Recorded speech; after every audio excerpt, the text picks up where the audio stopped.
Kocheril Raman Narayanan was the 10th President of India.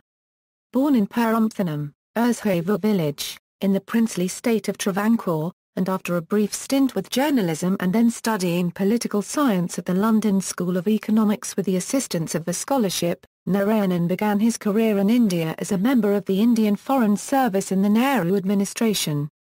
He served as ambassador to Japan, United Kingdom, Thailand, Turkey, People's Republic of China and United States of America and was referred to by Nehru as the best diplomat of the country.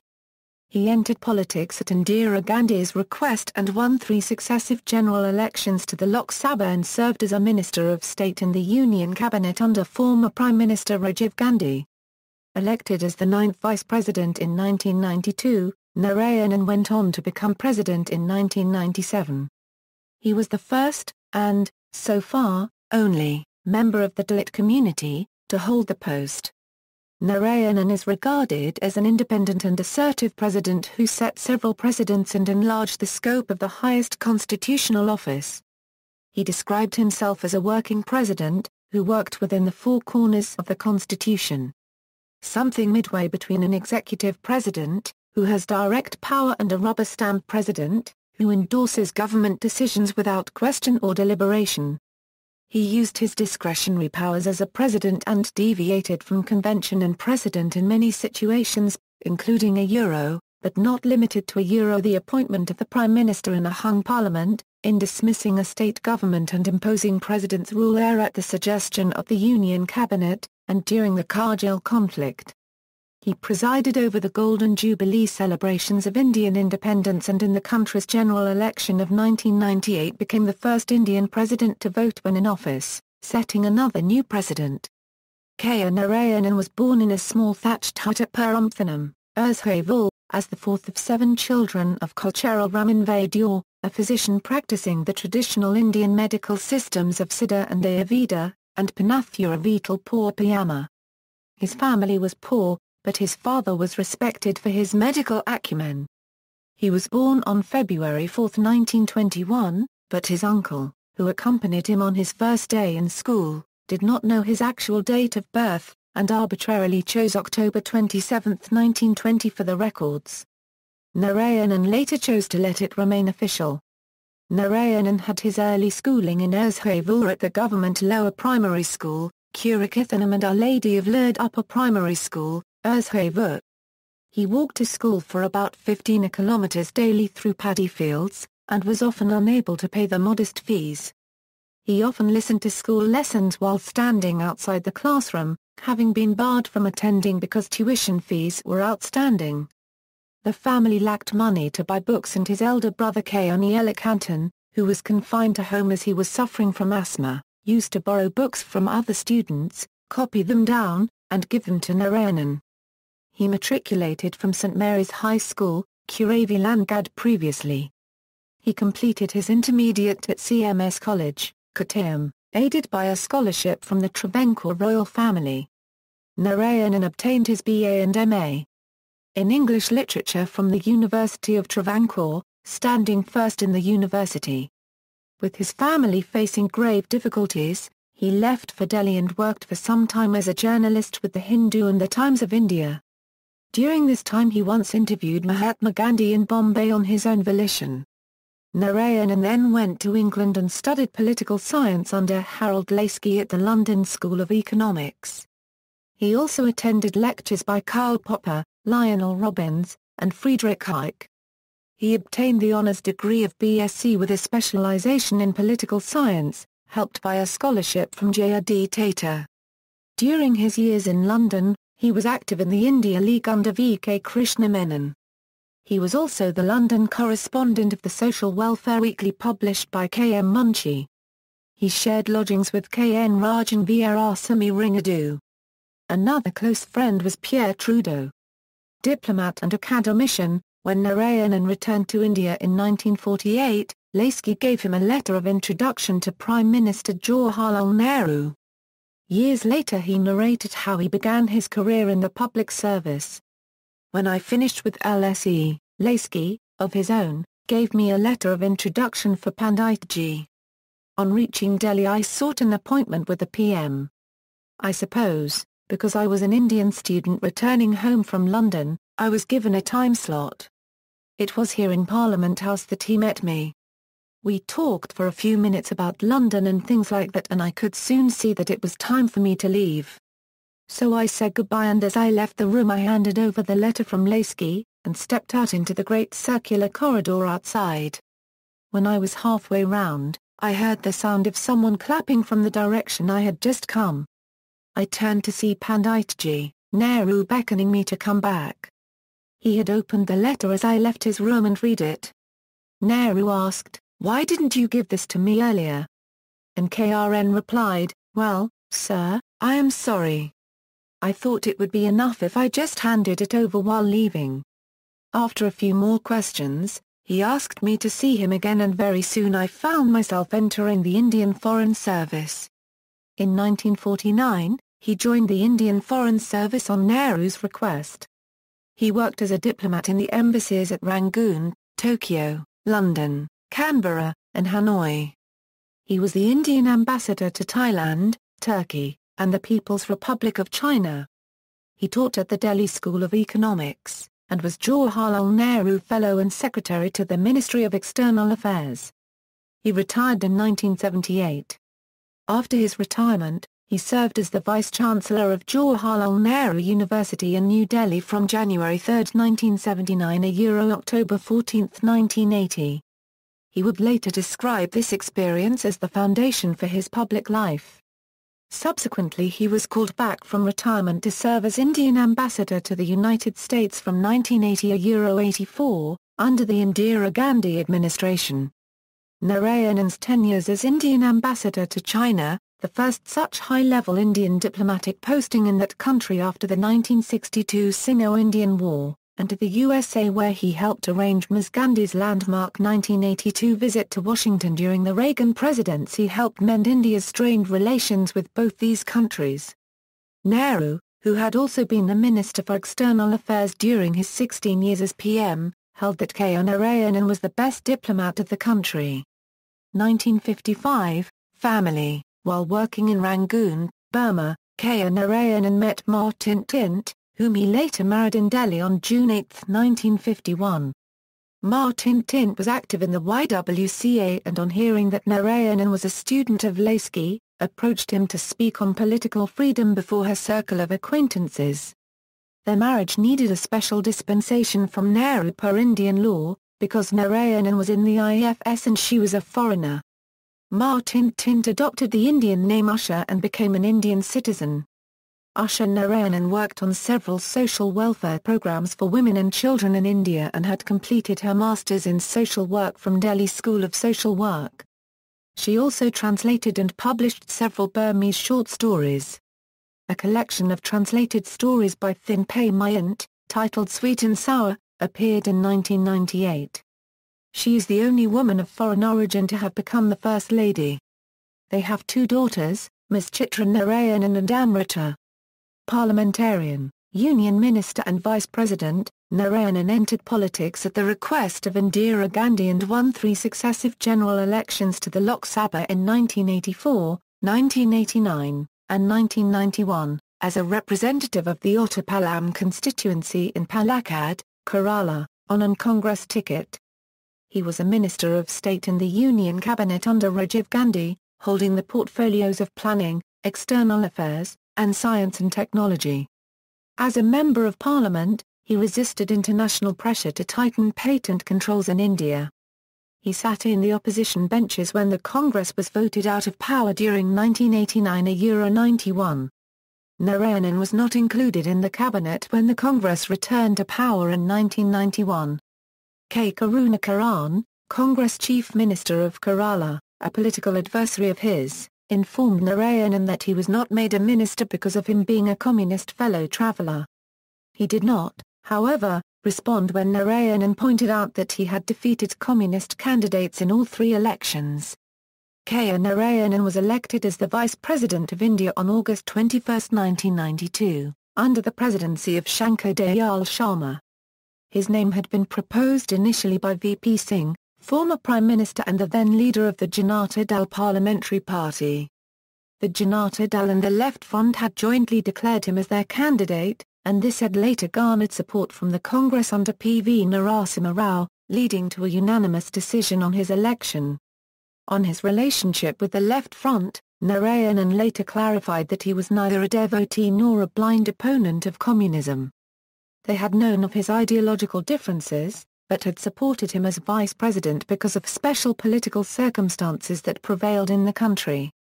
He had benefited from their support, and in turn, their political positions had gained acceptability. When the Babri Masjid was demolished on December 6, 1992, he described the event as the greatest tragedy India has faced since the assassination of Mahatma Gandhi.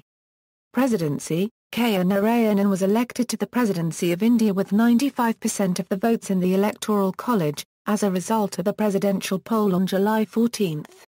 This is the only presidential election to have been held with a minority government holding power at the centre.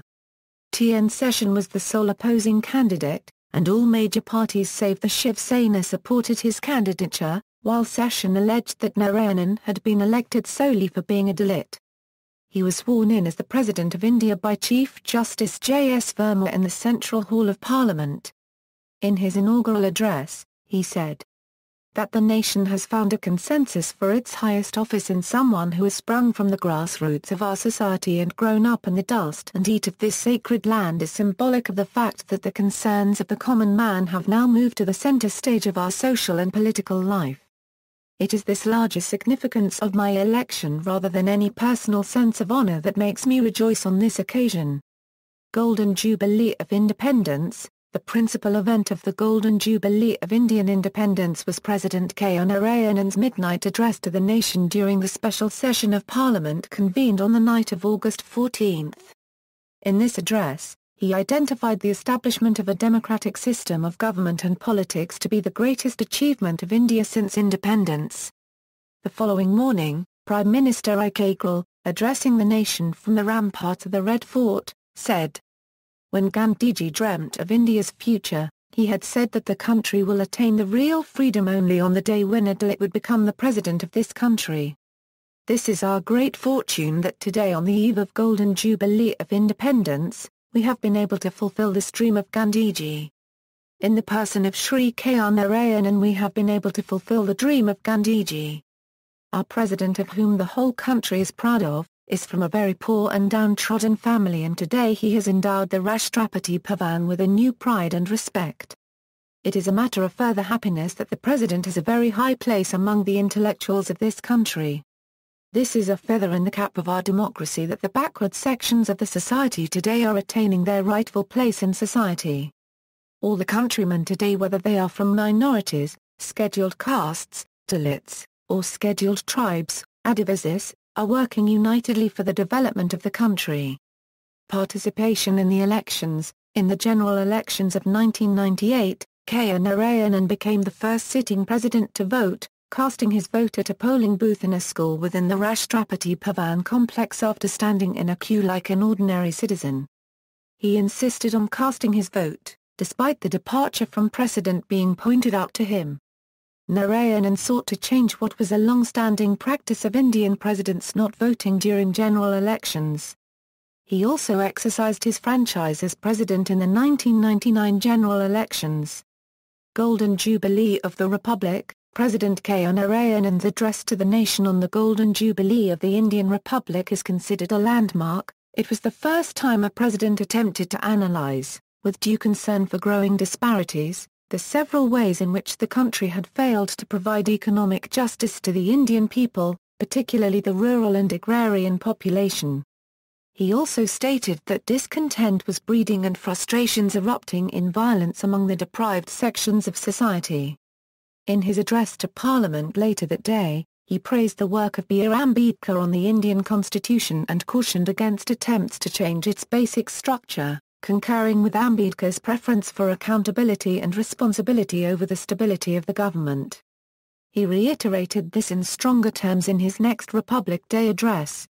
On this occasion, he took exception to certain proposals seeking to abridge the franchise, and pointed out the wisdom of reposing faith in the common men and women of India as a whole, rather than in some elite section of society. In these addresses, he articulated opinions which departed in many ways from certain views of the A.B. Vajpayee government.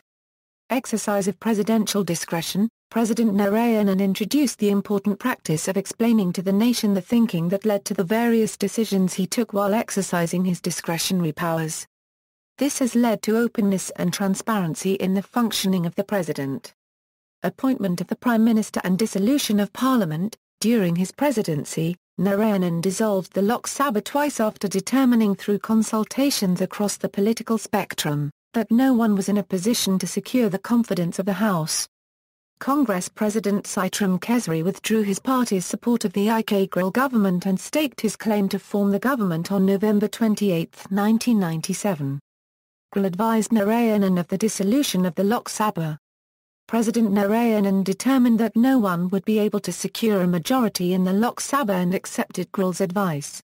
In the ensuing general elections, the Bharatiya Janata Party emerged as the single largest party, leading the largest pre-election coalition, the National Democratic Alliance, and the coalition leader Vajpayee staked his claim to form the government, though at that point he did not have a majority.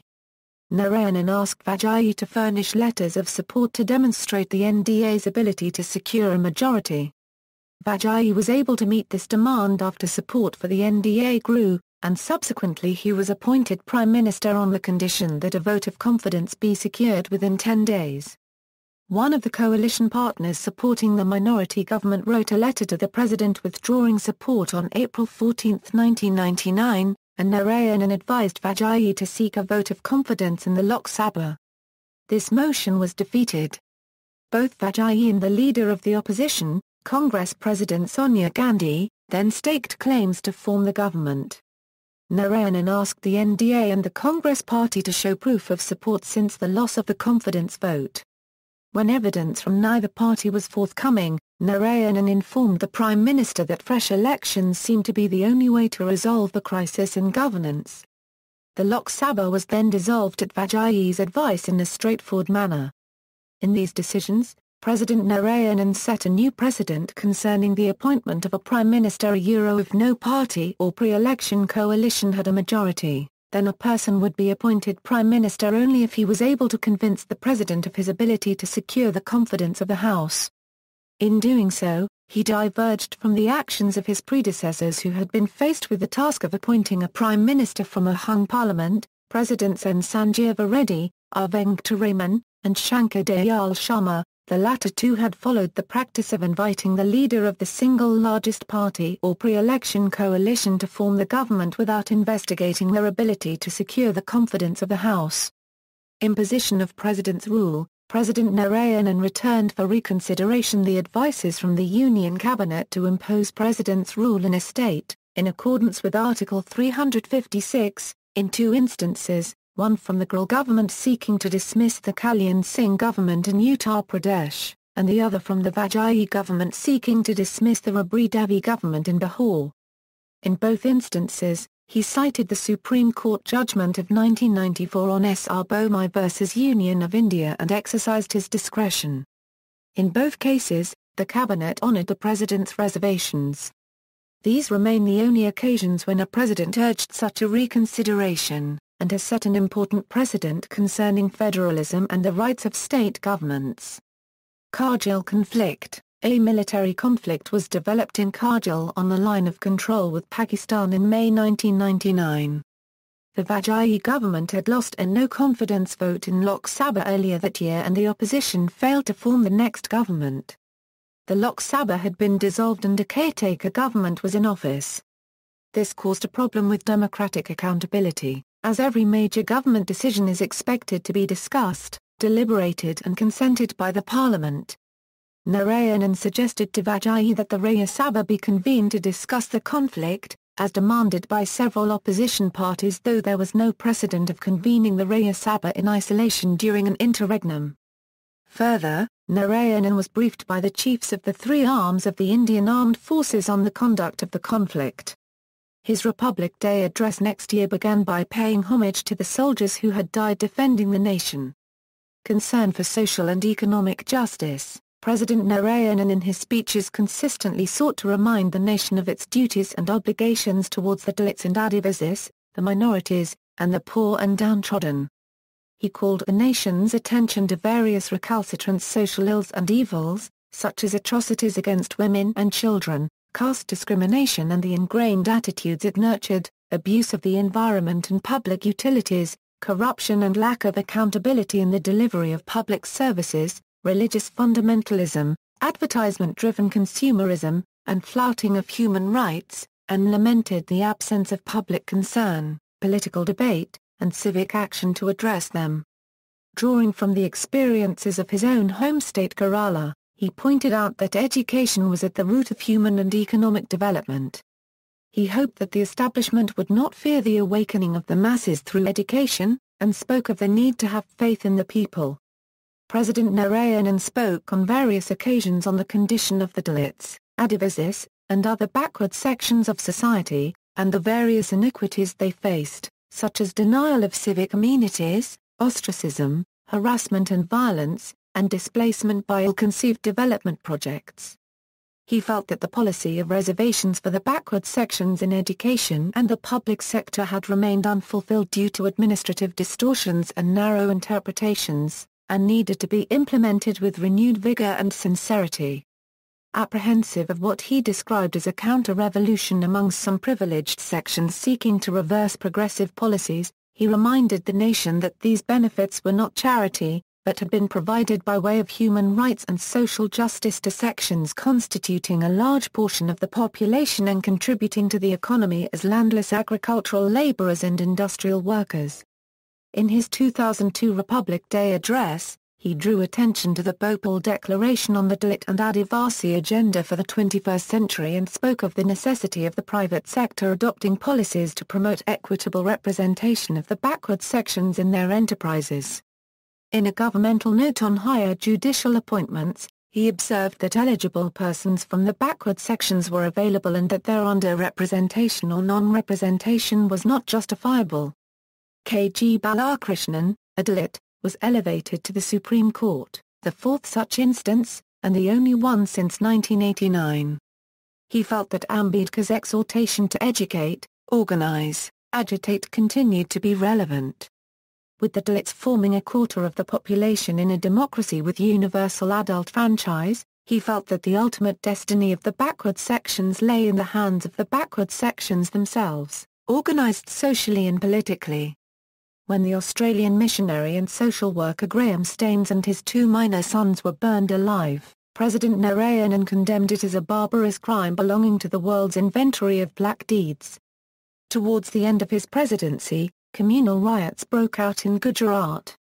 President Narayanan was deeply pained and anguished, and described it as a grave crisis of the society and the nation. He called it the duty of every Indian to strive to restore peace and thus preserve and strengthen the foundations of the state and the tradition of tolerance. He did not stand the election for a second presidential term due to the lack of support from the ruling government. After the demission of presidential office, he lent his support to alternative globalization movements like the World Social Forum.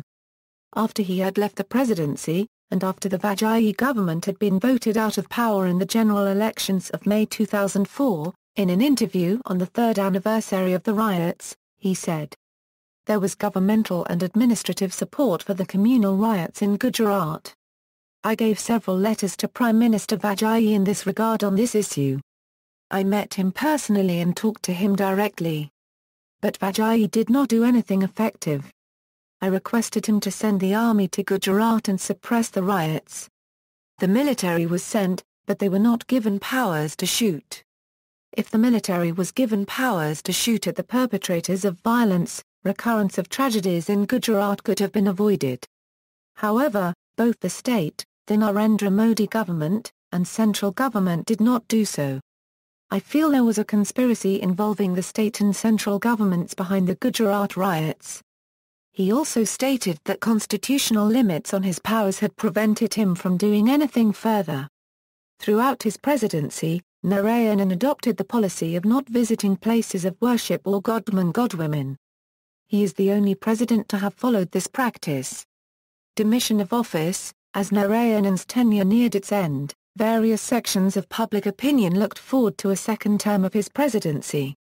The NDA had a slender majority in the Electoral College. Narayanan offered to be a consensus candidate. The opposition parties, and various regional parties, supported a second term for him, and Sonia Gandhi met him to request his candidature. Vajayee then met Narayanan, informed him that there was no consensus within the NDA on the question, and advised against his candidature. The NDA then proposed to elevate the Vice President Kr Narayanan as a consensus. This drew support from the opposition and an agreement to this effect was conveyed by Vajayee's representative to the Congress. However, within a day, the NDA, unable to reach an internal consensus, decided to propose another candidate, Dr. P. C. Alexander.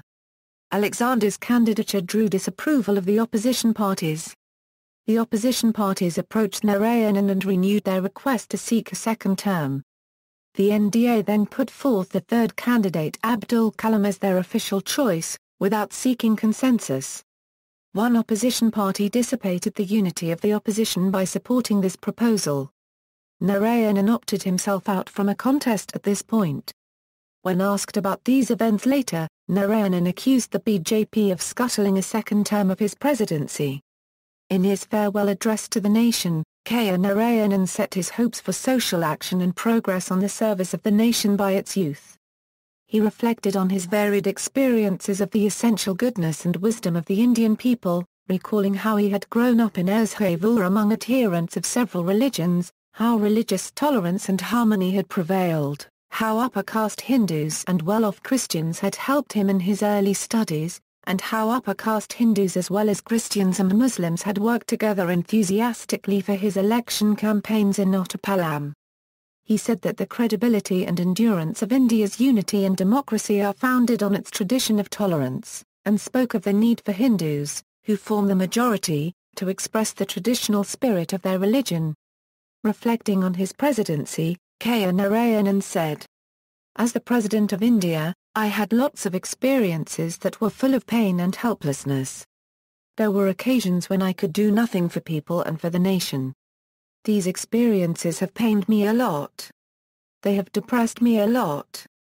I have agonized because of the limitations of power. Power and the helplessness surrounding it are a peculiar tragedy, in fact." Subsequent life: after his retirement as president, Kr Narayanan, along with his wife Usha, lived his remaining years in a central Delhi bungalow. At the World Social Forum in Mumbai, he lent his support to the alternative globalization movement. Addressing the forum at its concluding session, he praised the WSF for demanding freedom in its most comprehensive form, and was happy that people had assembled under an important idea, rather than for narrow political ends. After reflecting on corporations displacing governments in various countries, and on how Mahatma Gandhi had fought British colonizers non-violently with the strength of the masses, he predicted that vocal masses the world over would successfully fight by non-violent means the capturing of the world's resources by a few corporations in the name of globalization. He urged the people to struggle against power corporates and militarism and fight those aspects of globalization which were against the interests of the people. He hailed people's power as a renascent factor of international politics. Kr Narayanan dedicated his Tharavadu at Uzhavoor to the Santhigiri Ashram in Pothankode for the purpose of establishing the Navayothasri Karunakara Guru Research Centre for Siddha and Ayurveda. This turned out to be his last return to Uzhavoor. Kr Narayanan died on November 9, 2005 at the Army Research and Referral Hospital, New Delhi, after being briefly ill with pneumonia and consequent renal failure. He was cremated with full state honours at sunset the following day. The last rites were performed by his nephew Dr. P.V. Ramachandran, at Ektasthal on the banks of the river Yamuna. 4 siblings, Kr Gauri, Kr Bhargavi, Kr Bharathi, and Kr Bhaskaran, survived him. 2 elder brothers had died when Narayanan was in his 20s. His elder sister Gauri and his younger brother Bhaskaran had been living in Uzhavoor. Villagers of Uzhavoor marched silently to the Tharavadu of Kr Narayanan and paid him reverent homage. From the sidelines of society, about his life and its message, Kr Narayanan said, I see and understand both the symbolic as well as the substantive elements of my life. Sometimes I visualize it as a journey of an individual from a remote village on the sidelines of society to the hub of social standing. But at the same time I also realize that my life encapsulates the ability of the democratic system to accommodate and empower marginalized sections of society. Narayanan died in New Delhi at the age of 85. The Kr Narayanan Foundation, the Kr Narayanan Foundation, founded in December 2005, aims at propagating the ideals and perpetuating the memory of Kr Narayanan. KRNF is a mission of collective action to provide better future to the most vulnerable sections of Kerala society, women, children, disabled persons, the aged and other disadvantaged groups, by providing educational training, protecting their health and environment, improving their living conditions and strengthening their family and community. The paradigms of KRNF revolves around 5 crucial elements. Research and development on science and technology for the dissemination of eco-friendly rural technology to the poor, human resource development, attitudinal change and self-management, economic empowerment to the poor. The foundation is to identify and honor the best in areas of national importance like integrity in public life, journalism, civil service, medical science, social service, literature, sports, entertainment, politics, etc. KRNF is also producing a documentary on the life of Kr Narayanan, entitled The Footprints of Survival, aimed at propagating the ideals and perpetuating the memory of Kr Narayanan. This documentary will be directed by Mr. Sunny Joseph, a senior journalist. The script will be based on a biography of the late president written by J. Jose, who is also the General Secretary of the KRNF. The foundation has planned to distribute DVD copies of the creative work to all schools, colleges and public libraries. The Foundation General Secretary J. Jose has written a biography of the late president titled Kr Narayanan Parathathin Suriyathajasu. It is written in Malayalam, the mother tongue of Dr. Kr Narayanan. This book traces the not-so-rosy paths through which this great man had to travel. References. External links, presidential addresses and other documents, inaugural address. July 25, 1997. Archived August 1997. Address on the Golden Jubilee of Indian Independence. August 15, 1997. Retrieved February 24, 2006. Rashtrapati Bhavan Communique concerning the dissolution of the 11th Lok Sabha. December 4, 1997. Archived January 1998. Address on Republic Day. January 26, 1998. Archived June 2000. Rashtrapati Bhavan Communique concerning the appointment of the Prime Minister. March 15, 1998. Archived February 1999. Related communiques, March 10. March 12. March 13. Archived February 1999. Interview on Independence Day. August 15, 1998. By N. Ram, Editor, Frontline, Kr Narayanan in conversation with N. Ram, The Hindu, November 10, 2005. Retrieved February 24, 2006. Commentary, Praveen Swami, A Citizen and a President, Frontline 15, August 29, 11 September 1998. Retrieved February 24, 2006. Address on Republic Day. January 26, 1999. Retrieved February 24, 2006. Rashtrapati Bhavan Communique concerning the dissolution of the 12th Lok Sabha. April 26, 1999. Archived February 2001. Related communiques, April 14. April 17. April 20. April 22. April 23. Archived February 2001. Address on the Golden Jubilee of the Indian Republic. January 26, 2000. Retrieved February 24, 2006.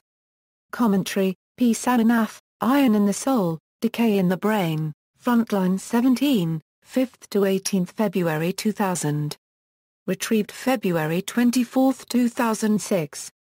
Commentary, Veben Katesan, A Wake-Up Call, Frontline 17, 5th to 18th February 2000. Retrieved February 24, 2006. Address in Parliament, and in the Supreme Court, on the Golden Jubilee of the Republic. January 26, 2000. Retrieved February 24, 2006. Commentary, Sukhuma Muralidharan, Veben Katesan, A Presidential Intervention, Frontline 17, 5th to 18th February 2000. Retrieved February 24, 2006. Address on Republic Day. January 26, 2001. Retrieved February 24, 2006. Commentary, Sukhuma Muralidharan, A Presidential Intervention, Frontline 18, 3rd to 16th February 2001. Retrieved February 24, 2006. Address on Republic Day. January 26, 2002. Retrieved February 24, 2006. Bhopal Declaration. Retrieved February 24, 2006. Commentary, Veben Katesan, A Presidential Message, Frontline 19, 2nd to 15th February 2001. Retrieved February 24, 2006. Farewell Address in Parliament. July 22, 2002. Retrieved February 24, 2006. Farewell Address to the Nation. July 24, 2002. Retrieved February 24, 2006. Interview of February 2005 in which Kr Narayanan accused the AB Vajpayee government of complicity in the 2002 Gujarat riots. By P. T. Thomas, Congress legislator from Thaduputsa in the Kerala Legislative Assembly, and editor, Manavasam Scravi. Interview with Kr Narayanan, Manavasam Scravi 1, February 2005, in Malayalam. English translation of part of the interview, at CHRO webpage, Part 1. Part 2. Additional translation of question on his relationship with the Left Front in Narayanan criticizes Vajpayee for Gujarat riots, The Hindu, November 10, 2005. Retrieved February 24, 2006. Miscellaneous speeches and writings, Kr Narayanan's interview with M.K. Gandhi, April 10, 1945. Given in full in H.Y. Sharada Prasad, How an Interview with Gandhi Was Spiked, The Asian Age, N.D. Retrieved February 24, 2006. Speech while inaugurating the new complex of the Kerala Legislature. May 22, 1998. Retrieved February 24, 2006. Message on the First World Convention of the Dalit International Organization in Kuala Lumpur, Malaysia. October 11, 1998. Archived June 2006. Letter on the murder of Graham Staines and his two minor sons. January 24, 1999. Archived October 1999. Speech on Human Rights Day. December 10, 2001. Retrieved February 24, 2006. President stays away from holy celebrations. March 28, 2002. Archived August 2002. Press release on the President meeting with victims of Gujarat violence. April 27, 2002. Archived August 2002. Message to the Nation on Gujarat violence. April 29, 2002. Archived August 2002. Indian Empowered, Indian Express, October 26, 2005. Retrieved February 24, 2006. Other links concerning his life, St. Mary's High School, Kuravilangad. Retrieved February 24, 2006. CMS College, Kottayam. Retrieved February 24, 2006. University College, Trivandrum. Retrieved February 24, 2006. J. N. Tata Scholarship. Retrieved February 24, 2006. London School of Economics. Kr Narayanan's portrait unveiled at LSE. Retrieved February 24, 2006. Interview with Kr Gauri and Kr Bhaskaran, Kr Narayanan's siblings in Uzhavoor, after the announcement of his candidature for the presidency, Rediff, 1997. Retrieved February 24, 2006. Results of presidential poll. July 17, 1997. Archived August 1997. Assumption of office as president, July 25, 1997. India News, 1 to 15 August 1997. Retrieved February 24, 2006. Prime Minister Kargil's address to the nation from the ramparts of the Red Fort on the Golden Jubilee of Indian independence. August 15, 1997. Retrieved February 24, 2006.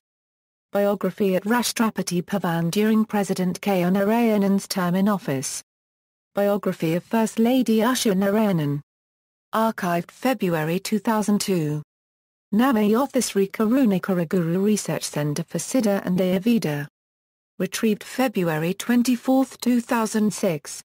Prime Minister Manmohan Singh's speech on the dedication of Kr Narayanan's Theravada for establishing a research centre in Indian medicine.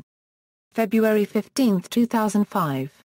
Retrieved February 24, 2006. Marimar Sulfikakara, A President to be Proud of, The Hindu, April 22, 2005. Retrieved February 24, 2006.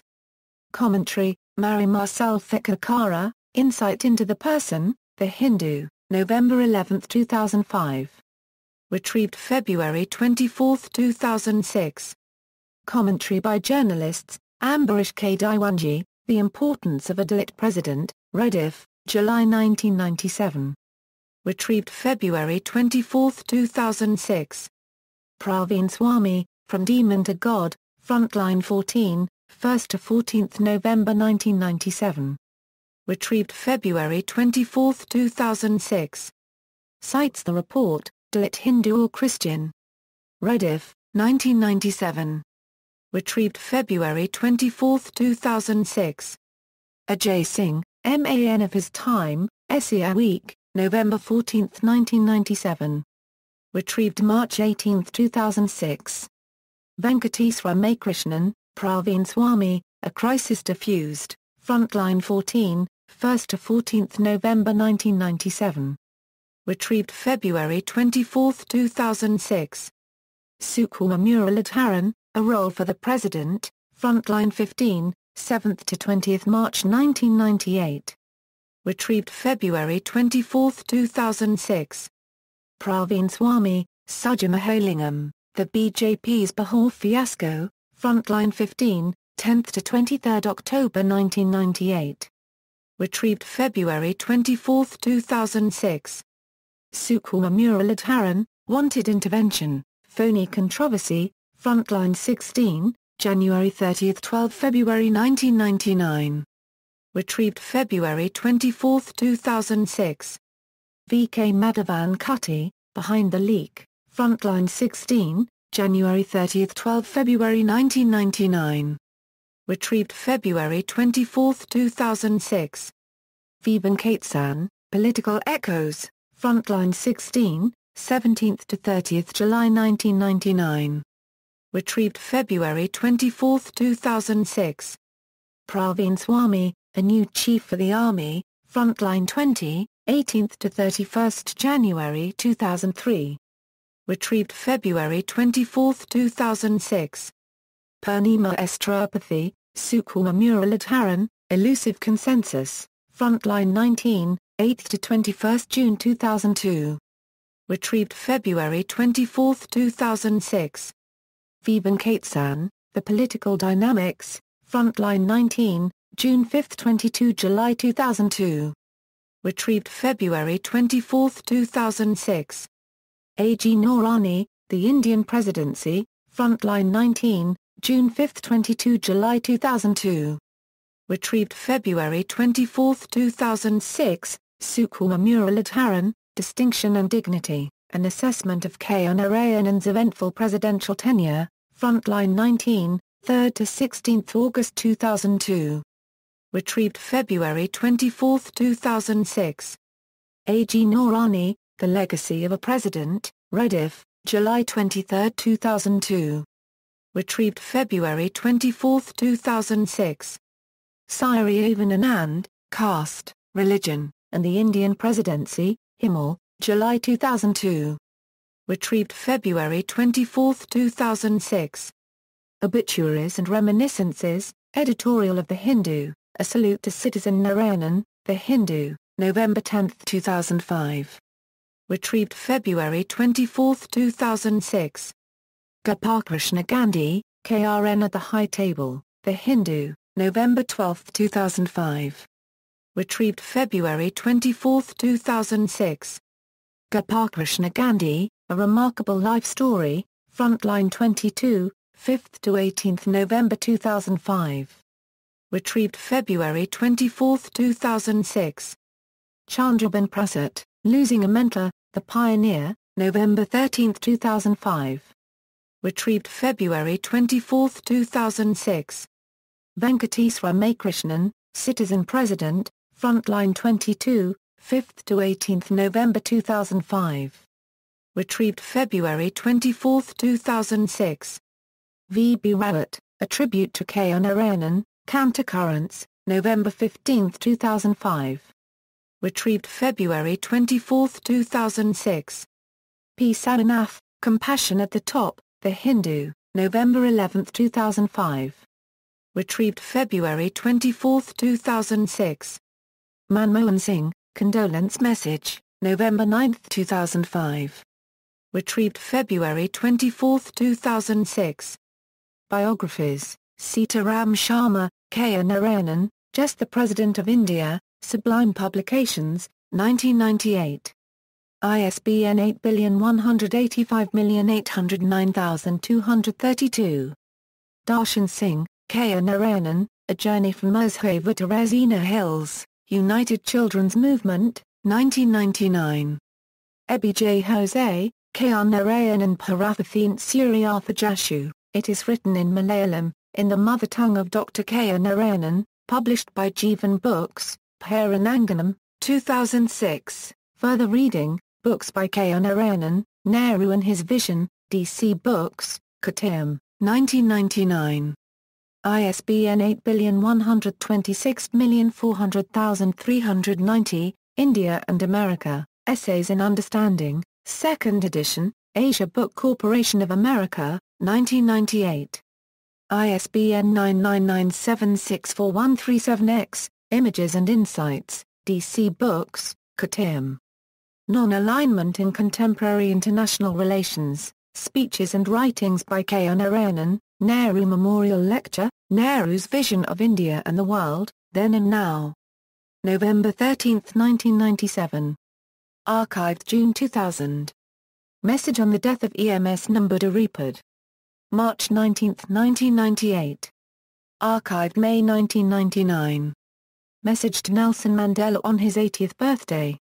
July 17, 1998. Archived September 2000. Speech while dedicating the J.R.D. Tata Eco Technology Center. July 29, 1998. Retrieved February 24, 2006. Speech while unveiling the statue of Vallabhbhai Patel. August 14, 1998. Retrieved February 24, 2006. Letter to Amartya Sen on his being awarded the Nobel Prize for Economics. October 14, 1998. Archived October 1999. Message on the birth centenary of K.P.S. Menon. October 18, 1998. Archived October 1999. Speech on the occasion of Buddha Morozov at Sarnath. November 5, 1998. Retrieved February 24, 2006. Speech while inaugurating the first International Congress on Agronomy, Environment, and Food Security for the 21st Century. November 23, 1998. Retrieved February 24, 2006. Message on the death of P.N. Haxa. November 28, 1998. Archived October 1999. Speech on judicial reforms. December 5, 1998.